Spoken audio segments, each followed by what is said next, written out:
The Signal Oil Program, The Whistler.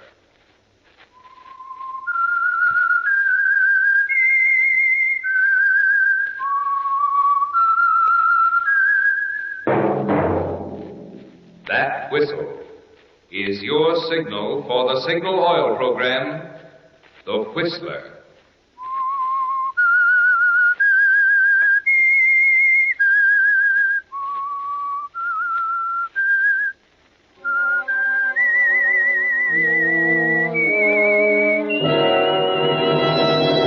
I am the Whistler, and I know many things, for I walk by night. I know many strange tales hidden in the hearts of men and women who have stepped into the shadows. Yes, I know the nameless terrors of which they dare not speak.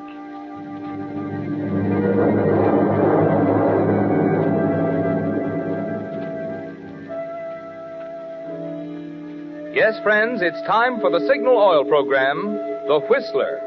Rated by independent research, the most popular program on the West Coast. Remember, let every traffic signal remind you. With new Signal gasoline, you do go farther than ever. Look for the familiar big yellow and black circle sign that identifies those popular Signal service stations in 7 western states from Canada to Mexico. And now, the Whistler's strange story, The Cistern.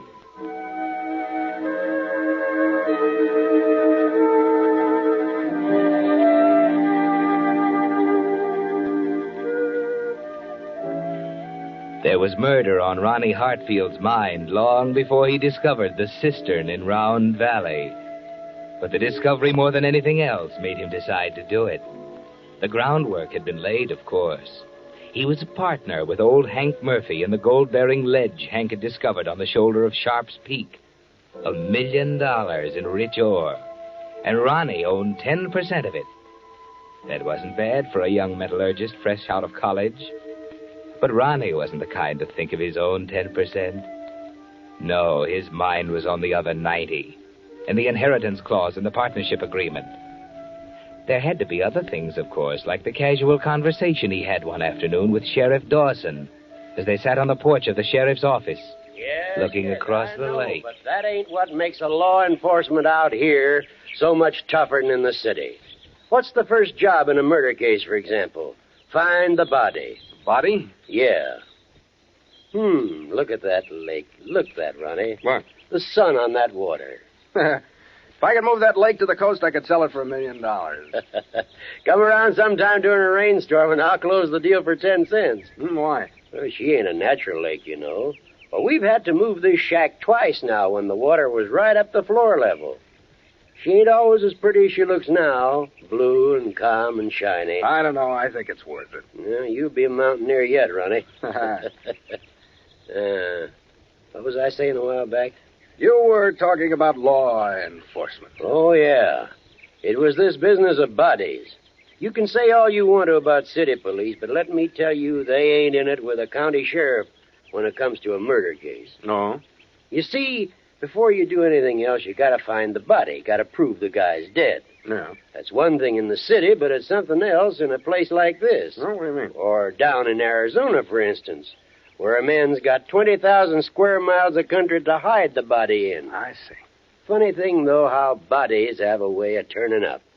That guy in Arizona I was telling you about. Yeah? 8 years it took us, knowing all the time he done it. You found it, huh? Yeah. The wind uncovered it in a dry gulch 10 miles from town. Dry air has a way of preserving things. You could identify it? Sure, we hung him. But if it hadn't been for that wind... Well, it would have been something else. Sometimes it don't pay to go looking for it. If you just lean back and relax, it'll work itself out. Sometime.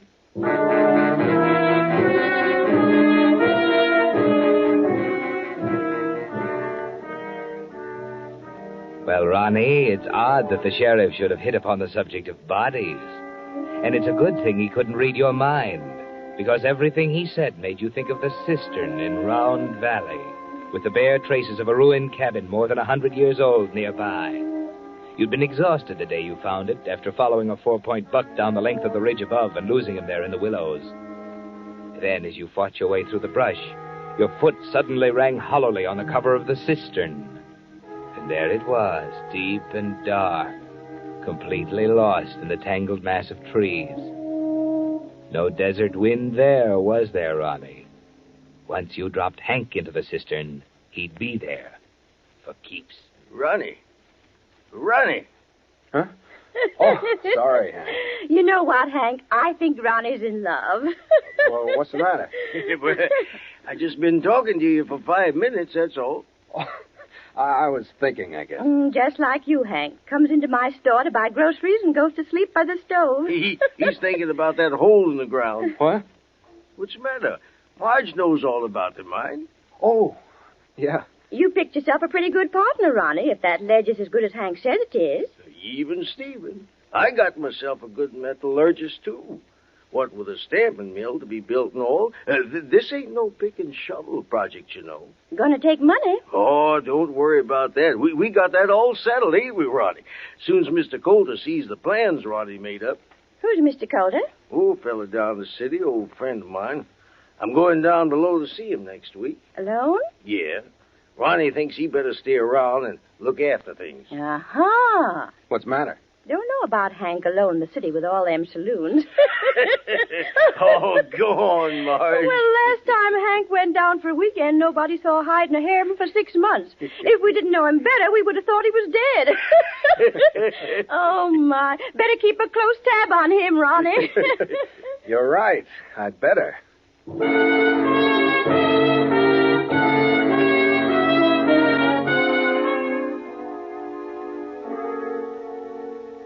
You're pretty close to the brink, aren't you, Ronnie? The cistern was in your mind then, too. And it keeps returning more and more frequently until it excludes almost everything else. Particularly at night, when there's no sound but the crickets outside. And you can lie awake and think of the ledge. $1 million or more in gold ore, almost on the surface. 1/10 of it yours, according to the agreement. Unless, of course, something should happen to Hank. It would be all yours then, wouldn't it, Ronnie? $1 million. And that kind of thinking always leads to the cistern and the willow thicket at Round Valley. There's no possible way they could ever discover it, is there? Finally, on the night before Hank is scheduled to leave, you make up your mind. Hank? Yes? I just ran onto something. What? I want you to come with me. Well, what are you talking about? I've been up to Round Valley all day. Well, what were you doing up in that godforsaken place? I got a new outcrop, Hank. I'm sure of it. What? In Round Valley? Why, there's no But gold. there is. You've got to see it before you go down to the city. Whoa, wait a minute. This ain't a joke, is I it? tell you, there's gold up there. I'm serious. Look, it'll only take us about 2 hours. Tonight? Why, it's dark already. Listen, will you believe me? This can't wait. Okay, Ronnie, let's go.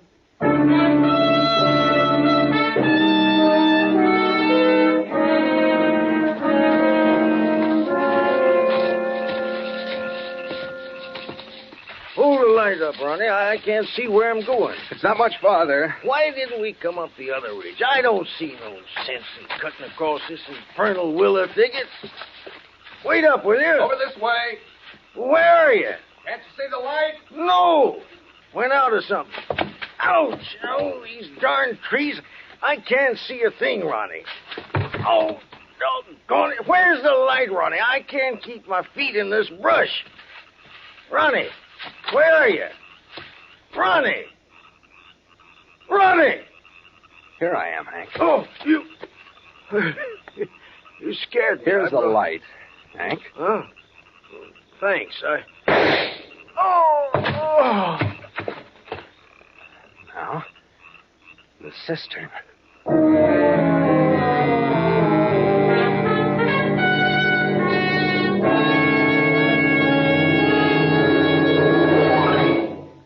With the prologue of tonight's story, The Cistern, Signal Oil Company is bringing you another strange story by The Whistler.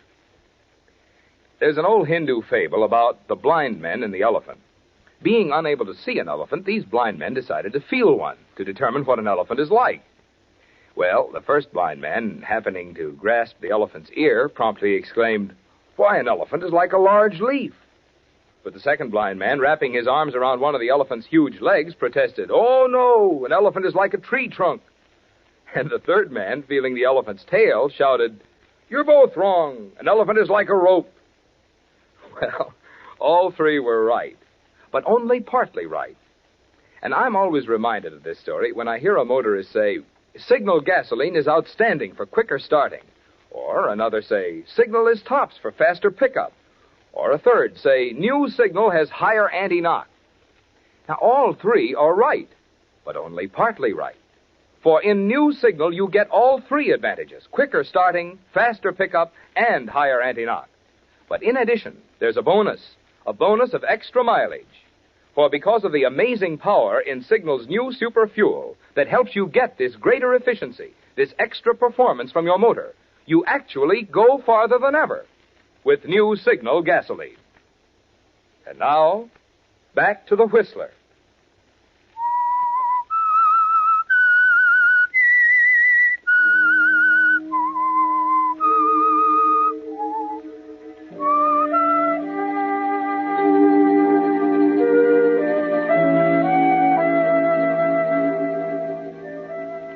Yes, Ronnie. It took a combination of things to put the murder of Hank Murphy in your mind. The ledge on Sharp's Peak and $1 million in raw gold. The sheriff with his idle discussion on the importance of finding the corpus delicti. Marge's contribution about your partner's habit of disappearing for months at a stretch. But most of all, it was the cistern in the willows of Round Valley. The hiding place 1,000 men could hunt for without ever coming close. That was the most important thing, wasn't it, Ronnie? And it's the thing that makes you feel absolutely secure now, on the morning after you killed him, as you walk into Marge's general store. Morning, Ronnie. Hello, Marge. Now, wait a minute. If you're going to ask me how I am, the answer is awful. What's the matter? Coffee, no coffee. Forgot to pick it up last night. Yeah, I missed you. Missed me? Mostly Hank. He's picked up his groceries on Tuesdays and Fridays for as long as I've been here. Well, what'll it be, £1? Yeah, that'll do. Fine. Funny thing about Hank, he's an old galoot in lots of ways, but part of him is regular as clockwork. His drinking arm, for one thing. Yeah, and getting his grub for another. Last night, when he didn't show up, I says to myself, there's something wrong somewhere. You say you ain't had breakfast yet? No. Hank's probably cussing you out for fear, waiting for his coffee at this hour. Drunk or sober, he gets his breakfast at 7 o'clock. What do you mean? Ain't he waiting up in the cabin? No. He's gone. Huh? Yeah, he left for town this morning. Why, he wouldn't do that. Huh? What? Go off like that without... Tell me, what time did he leave? I don't know. When I woke up, he was gone. Well, that's a funny one. He swore on a stack of Bibles he'd take a package down to my niece in Sacramento. He had a few drinks. Probably forgot. Well, where'd he get the liquor? Why, I suppose he had it in the house. He didn't have a drop in the house. He told me yesterday when he came in here and tried to buy some. We were out, too. Far as I know, there wasn't a drop in town, and none come until Monday. Oh. Say, how'd he get out of town? The 6 o'clock bus, I guess. You know, I can't help feeling there's something fishy somewhere. Huh? Why? Well, there wasn't no 6 o'clock bus this morning. It's still at Kramer's bar with a broken axle. Say. What? You don't suppose old Hank sprouted himself a pair of wings, do you? I wouldn't put it past him. You can't beat that old varmint.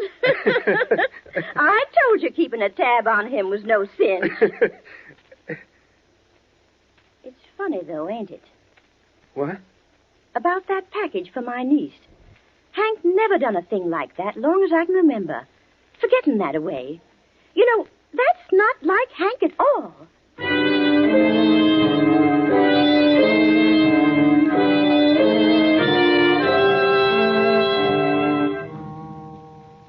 Well, Ronnie, you're not whistling now as you cross the street to the bank. You keep telling yourself that Marge is an old busybody, that the rest of the town will chuckle over Hank's unceremonious departure. There's a forced self-assurance about you as you walk up to Mr. Jenkins at the teller's window. Hello, Mr. Jenkins. Hi, Ronnie. What can I do for you this morning? How about $20? Okay. All right. There you are. 10, 15, and 5 is 20. Say, what about Hank? Huh? Ain't he supposed to leave today? Oh, he left this morning. Hmm? Yeah. That's funny. What's the matter? What do you use for money? Why, he had the money. No, he didn't. He come in here yesterday afternoon after 3 and told me he didn't have a dime. Wanted me to open up so he could draw $200 for the trip. Well, what do you know about that? He didn't pick it up either. Pick it up? I got it from him just before closing and left it at the express office. Now, ain't that something? He couldn't have gone down without money. Maybe that's why he borrowed $100 from me. Huh? That's why I came in this morning. He took all I had. Now, wait a minute, Ronnie. Are you kidding me? No, why? Hank never borrowed a dime in his life. It's kind of a legend with him. Oh, I suppose since I'm his partner... Not Hank. Well, he didn't have much choice leaving this morning. I told him the money'd be waiting at the express office. Ain't that one for the book? Never heard tell of Hank borrowing. Just not like him, that's all.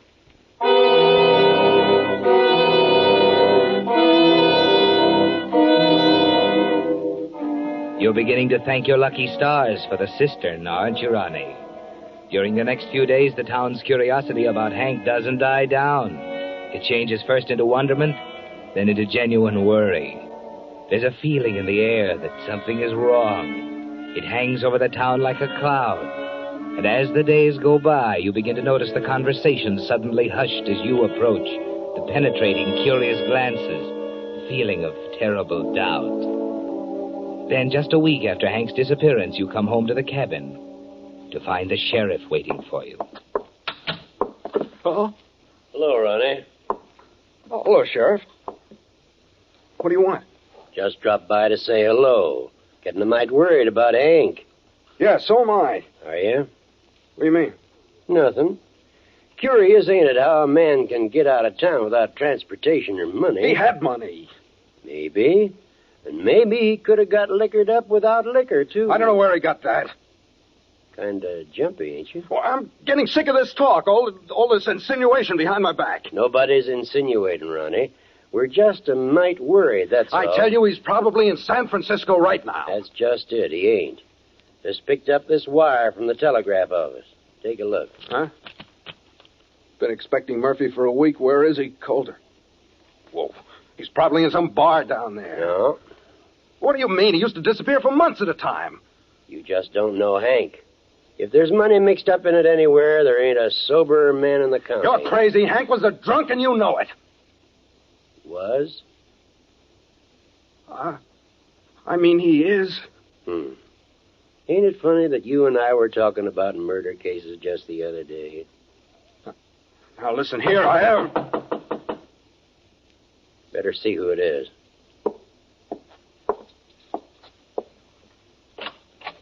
Hank Murphy live here? Yeah? They told me down at the hotel that the sheriff was up What do you want? Send him in, Ronnie. Come on in. You the sheriff? Yeah, what is it? I just happened to say something down at the hotel tonight, and they told me you might be interested. I was driving through here the other morning on my way to Sacramento. What morning? Friday. Okay. I picked up a guy on the road about 6 o'clock. What did he look like? Did he have on Just a minute, Ronnie.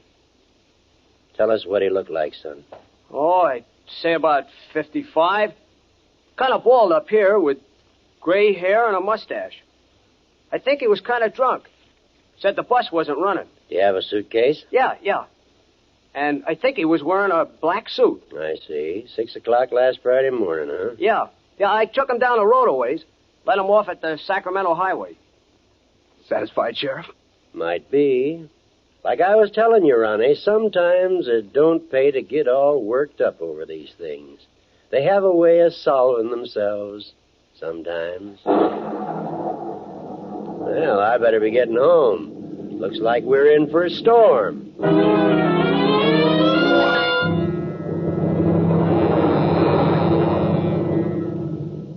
You have a lot of time to think during the next few days, haven't you, Ronnie? With the storm pounding around your ears, forcing you to keep close to the cabin. The nervous feeling inside is almost gone now, thanks to that boy who just happened to pick up an old hitchhiker at the right moment. That was a lucky break, wasn't it? Most of the townspeople are satisfied now that Hank is off somewhere on another spree. And you finally feel it's time to call again on Mr. Jenkins at the bank. As a matter of fact, Mr. Jenkins, I'm beginning to wonder about Hank. It's been more than a week now. Yeah, it is funny. Him hitchhiking out of town that way. Listen to that. Bet we've had 10 inches of rain in this storm. Lake level's up 12 feet. Wouldn't surprise me if the sheriff had to move his office again. And now, let's see, you wanted to look over the agreement between you and Hank. Yes, you see, there's a lot to be done before winter sets in. We ought to settle that business with Mr. Calder, get our materials up to the site. And you're wondering if you can go ahead. Yeah. Looks as if Hank's in the driver's seat. Long as he's alive, anyway. Of course, in case of his death, you'll take a... I didn't mean that. All I meant was we're losing a lot of time. Sure. I know you didn't mean that. Well, guess you gotta wait till Hank shows up, Ronnie. Put this away now. Getting kind of tired of looking at it. Sheriff was just in an hour ago asking the same question. What? Yeah. He wanted to know about the 10% and the 90% and who got what when, who died. He got no right to stick his nose in my business. Funny about the sheriff. Seems to think this is his business now. Maybe you better go see him. That's a good idea.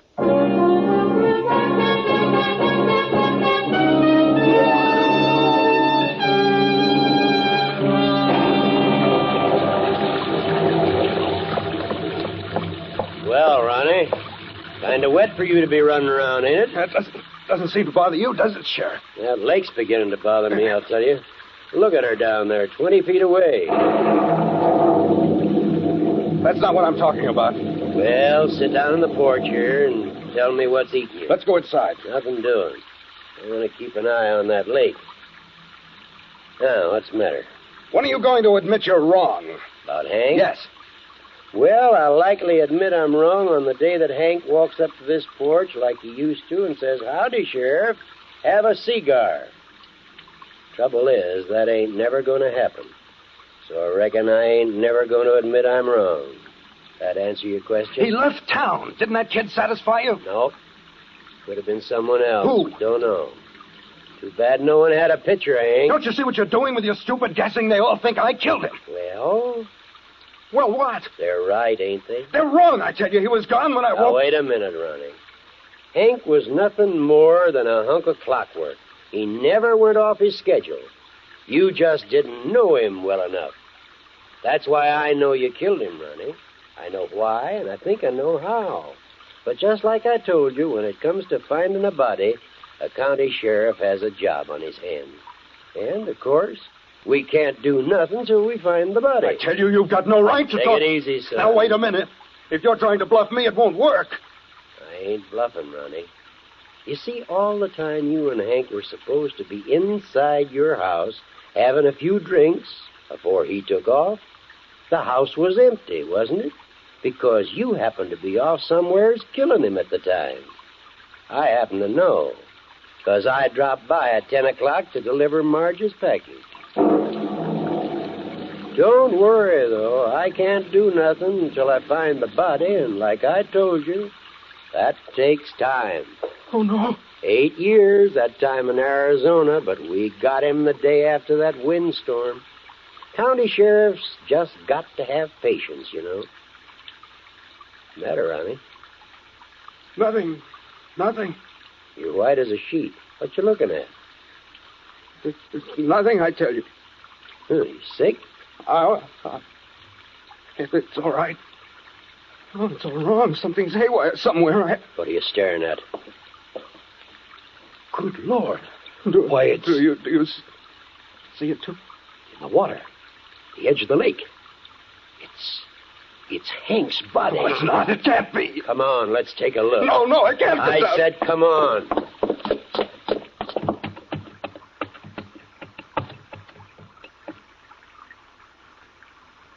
Well, Ronnie? It is Hank.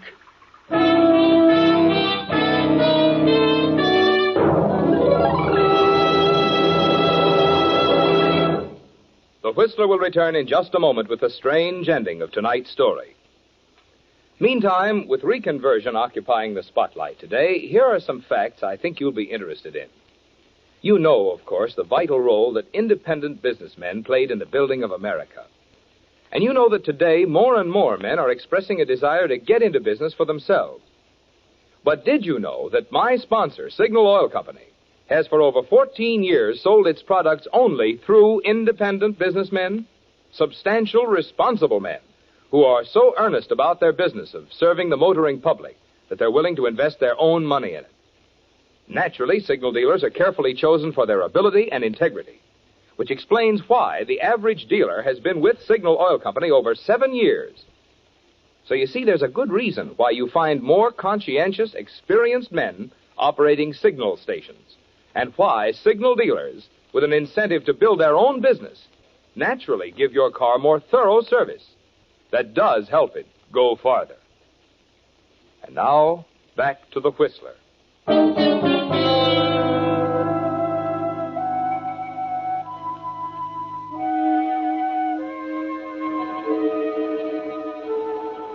It's too much, isn't it, Ronnie? Too much after the tension of the past week to look down at Hank's body floating at the edge of the lake right under the rail of the sheriff's porch. Everything breaks loose at once. You're jabbering like an idiot, telling the sheriff it's impossible. Oh, don't lie to me. You found him, didn't you? You found him and brought him here. It was a plot, wasn't it? Wait a minute, Ronnie. But why did you have to drag it out? You knew it all the time. You just wanted to torture me. Shut up. Listen, I don't have... Shut up. That's better. Now, what in thunder are you talking about? Somebody brought him here.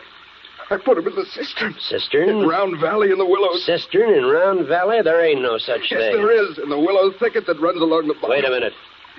Did it have a square wooden cover on it? Yeah. Huh. What's that mean? Looks like you sent Hank back to us special delivery, Ronnie.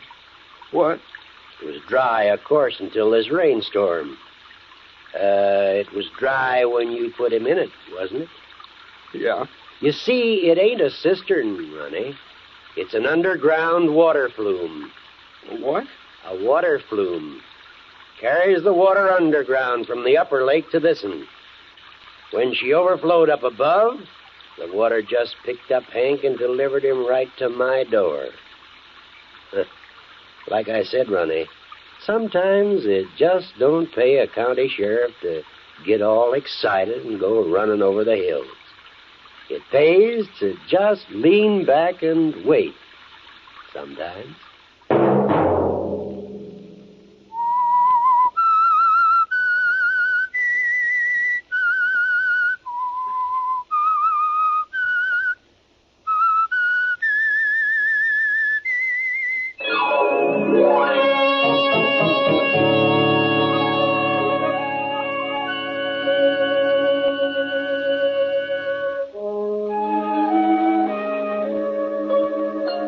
Next Monday at 9 o'clock, The Whistler will bring you another strange tale. The Whistler is broadcast for your entertainment by the marketers of Signal gasoline and motor oil and fine quality automotive accessories, and by your neighborhood Signal dealer. This program, produced by George W. Allen, with tonight's story by Harold Swanton, music by Wilbur Hatch, is transmitted to our troops overseas by the Armed Forces Radio Service.